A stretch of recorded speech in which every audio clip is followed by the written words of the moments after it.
आज हम लोग इन्फ्लेशन यानी मुद्रास्फीति के बारे में बात करेंगे, जिसे हिंदी में अतिरेक मांग यानी एक्सेस डिमांड भी कहते हैं। अब इस सिनेरियो को आइए समझते हैं। सबसे पहला तो ये जो डायग्राम आप देख रहे हैं, ये माइक्रो इकोनॉमिक्स का कंसेप्ट है। माइक्रो इकोनॉमिक्स, जिसमें डिमांड कर्व को सप्लाई कर्व काटता है और उससे इक्विलिब्रियम पॉइंट ई और इक्विलिब्रियम पे प्राइस और क्वांटिटी आता है। या छोटी कक्षाओं में पढ़ चुके हैं। जब हम बात करेंगे मैक्रो में, तो मैक्रो में क्या कंसेप्ट है? एडी एग्रीगेट डिमांड का कर्व और एएस कर्व, वो जिस पॉइंट पे काटता है वहां पर इक्विलिब्रियम अर्थात साम्य की स्थिति आती है।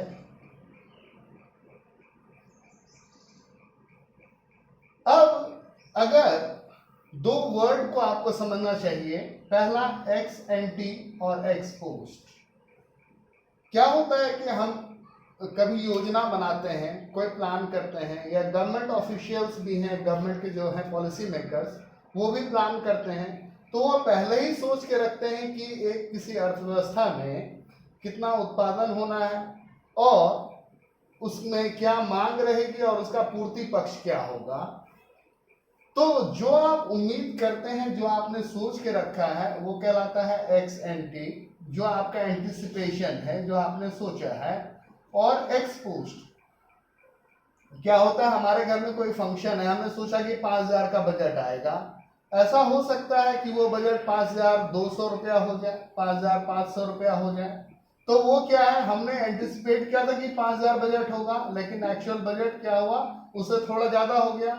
और कई बार कुछ ऐसा भी हो सकता है कि वो कभी कम भी हो। तो ये दोनों ही सिनेरियो है। अब यहां पर देखिए, इस ग्राफ में कि एडी कर्व आप देख रहे हैं, उसके ऊपर में आप डॉटेड से मैंने दिखाया है, यह आपका एग्रीगेट डिमांड है एक्स पोस्ट, जो कि एक्चुअल है। और ये एडी जो देख रहे हैं वो क्या है? एक्स एंटी, जो आपने एंटिसिपेट किया है, जो आपने उम्मीद किया है। और ये आपका एएस कर्व है।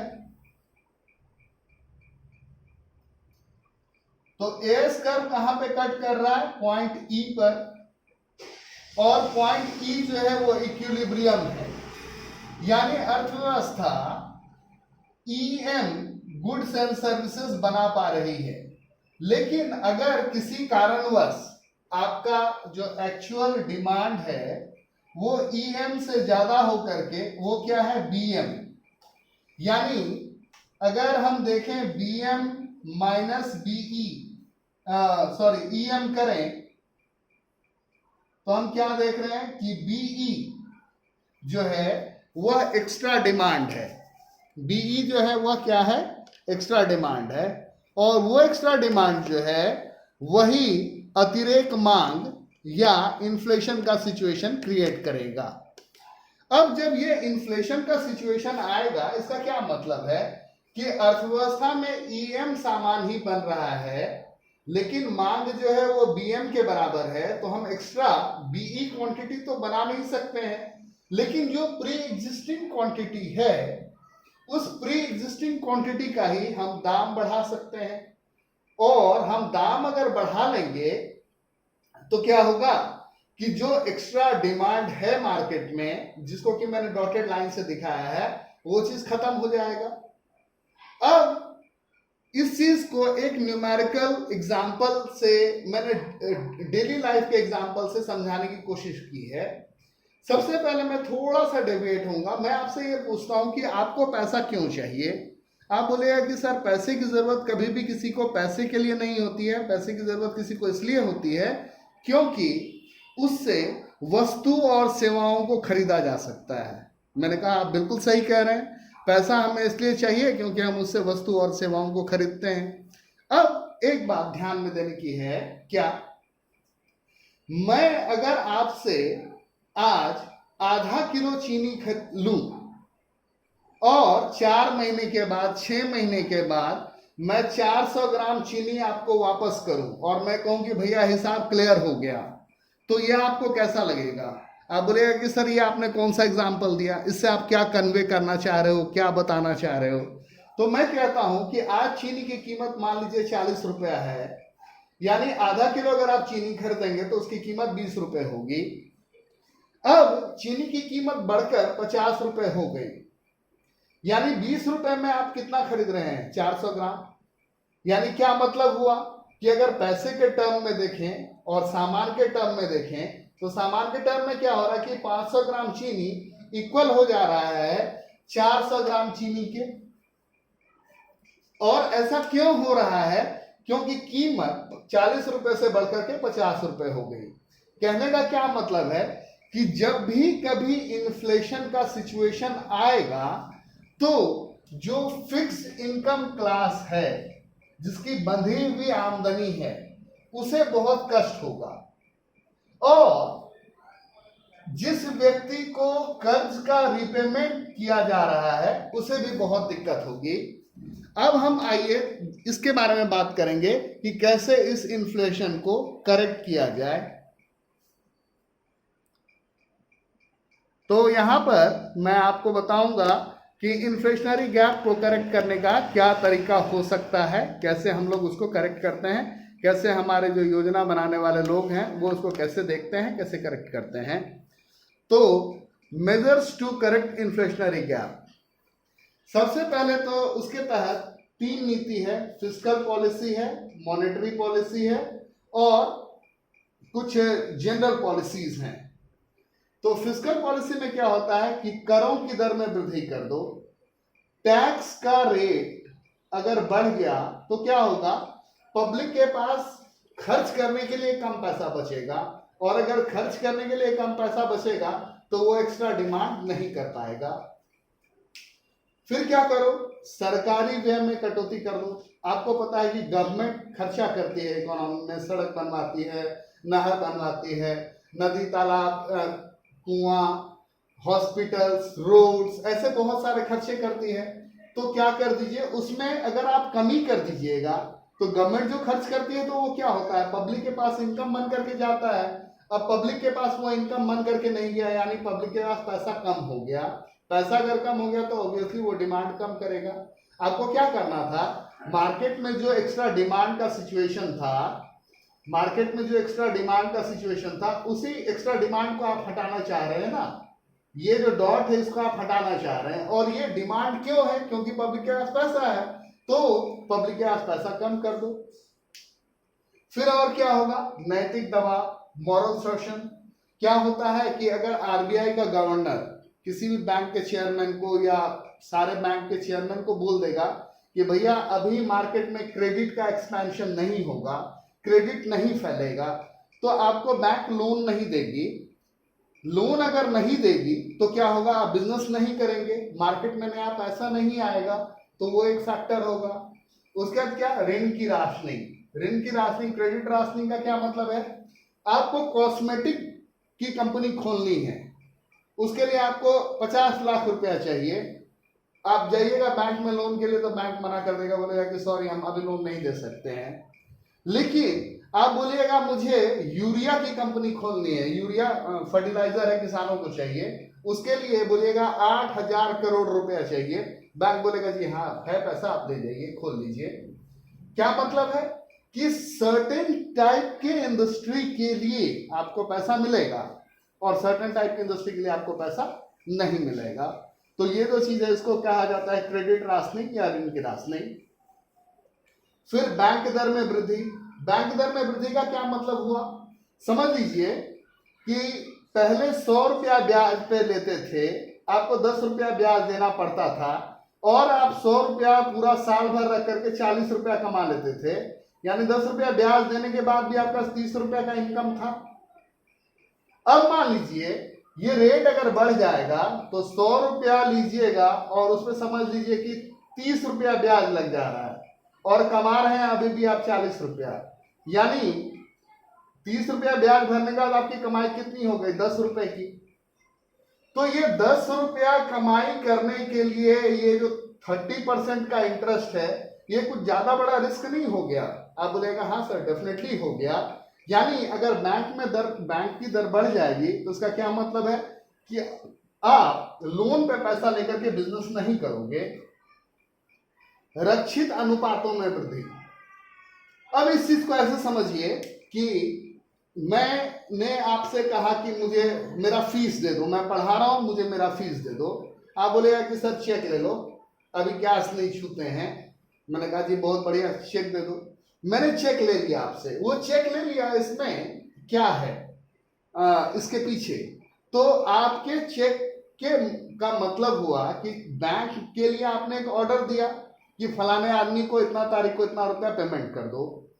तो वो चेक का खासियत क्या है कि वो एक ऑर्डर के फॉर्म में है कि इतने रुपए का पेमेंट करना है। अब अगर मान लीजिए आपके अकाउंट में पैसा ही ना हो तो क्या होगा? चेक बाउंस कर जाएगा। तो जस्ट इमेजिन कर लीजिए कि आप गए बैंक में पैसा मांगने के लिए, आपका डिपॉजिट है और बैंक कहा कि मेरे पास सर पैसा नहीं है, अभी हम नहीं दे सकते हैं। तो ये एक बहुत बुरा सिचुएशन है। तो बेसिकली क्या होता है, बैंक में जितनी तरह के डिपॉजिट्स होते हैं उसमें एक होता है फिक्स डिपॉजिट, एफडी जिसको बोलते हैं। उस एफडी का एक सर्टेन परसेंट आरबीआई में रखा जाता है, आरबीआई जो कि सेंट्रल बैंक है, और वो जो सर्टेन परसेंटेज है वो कहलाता है CRR, cash reserve ratio. Cash reserve ratio, reserve ratio,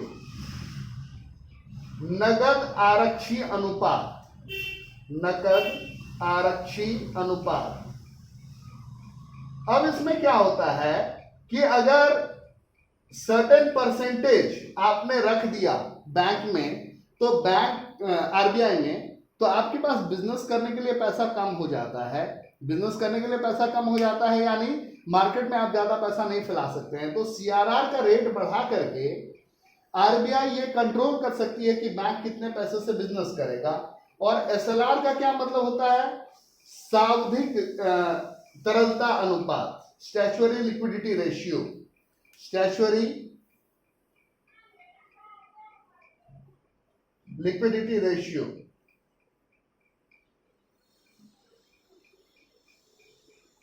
तो ये जो है सावधिक तरलता अनुपात, ये क्या होता है कि बैंक को अपने एक्सपीरियंस से ये पता होता है कि अगर मेरे पास 100 रुपया जमा है तो पब्लिक कितना मांगने के लिए आएगी। तो मान लीजिए ये 22% है, थोड़ी देर के लिए एग्जांपल कर रहा हूं। इसका क्या मतलब है कि 100 रुपया अगर बैंक के पास डिपॉजिट है सेविंग अकाउंट में, करंट अकाउंट में, तो बैंक को मालूम है कि पब्लिक 22 रुपया मांगने के लिए आएगा। यानी वो लगभग 78 रुपया लोगों को ब्याज पे दे सकती है, लोन दे सकती है। अब अगर बढ़ करके ये 22% से मान लीजिए 35% हो गया, तो इसका क्या मतलब है कि अब 35 रुपया उसको अपने पास रखना पड़ेगा, यानी वो 65 रुपया ही दे सकती है किसी को। तो ये एक फैक्टर हुआ। एसएलआर को बढ़ा करके आप क्या कर सकते हैं? मार्केट में एक्स्ट्रा पैसा जाने से रोक सकते हैं। उसके अलावा क्या होता है? सरकारी प्रतिभूतियों की बिक्री। गवर्नमेंट जो है वो खुले बाजार की क्रियाएं करती है। वो खुले बाजार की क्रियाओं के तहत वो क्या करती है कि अपने सर्टिफिकेट्स वगैरह वो बेचती है। तो अगर गवर्नमेंट अपना सर्टिफिकेट बेचेगी कोई भी, तो क्या होगा कि पब्लिक जो है वो कैश दे करके वो सर्टिफिकेट खरीद लेगी, यानी पब्लिक के पास से एक्स्ट्रा पैसा जो है वो चला जाएगा। अब एक और चीज समझा देता हूं जिसको बोलते हैं मार्जिन रिक्वायरमेंट। क्या बोलते हैं? Margin requirement. तो मार्जिन रिक्वायरमेंट क्या होता है उसको समझ लीजिए। मार्जिन रिक्वायरमेंट, मान लीजिए 100 रुपया का चावल है आपके पास, आप गए बैंक के पास। ये चावल तो जब कभी भी बिकेगा तब आपके पास 100 रुपया आएगा, आपको अभी जरूरत हो गया पैसे का, आप गए बैंक के पास।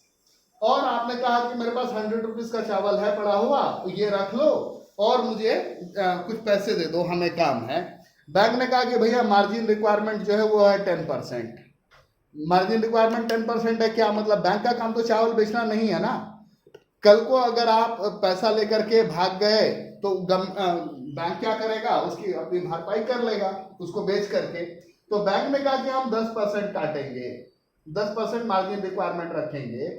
10% मार्जिन रिक्वायरमेंट रखेंगे, इसका क्या मतलब है कि हम आपको 90 रुपया देंगे। 100 रुपये का सामान लेंगे, हम आपको 90 रुपया देंगे लोन पे। इसका क्या मतलब हुआ कि मार्केट में 90 रुपया फ्लश इन हुआ, आया। अगर ये मार्जिन रिक्वायरमेंट बढ़कर के 20% हो जाए, ये मार्जिन रिक्वायरमेंट 20% हो जाए, तो इसका क्या मतलब है? अब 100 रुपए का सामान रख करके वो 80 रुपया ही देगी, और इस तरीके से क्या होगा? मार्केट में कम पैसा जाएगा। तो टोटल जो इन्फ्लेशन को कंट्रोल करने का उपाय है वो दो उपाय है मेरे हिसाब से। अगर देखा जाए तो वो दो उपाय है। पहला उपाय क्या है कि एक्स्ट्रा पैसा आने मत दो, एक्स्ट्रा मनी आने मत दो, का इनफ्लो उसको कंट्रोल करो, और जो पैसा है मार्केट में वो खींच लो। Drain out money, drain out money. Normal language में कहूं तो क्या है? मान लीजिए कि टंकी है, टंकी ओवरफ्लो हो गया है, उसका उपाय क्या है? मोटर बंद कर दो, नलका खोल दो, बस वही चीज करना है।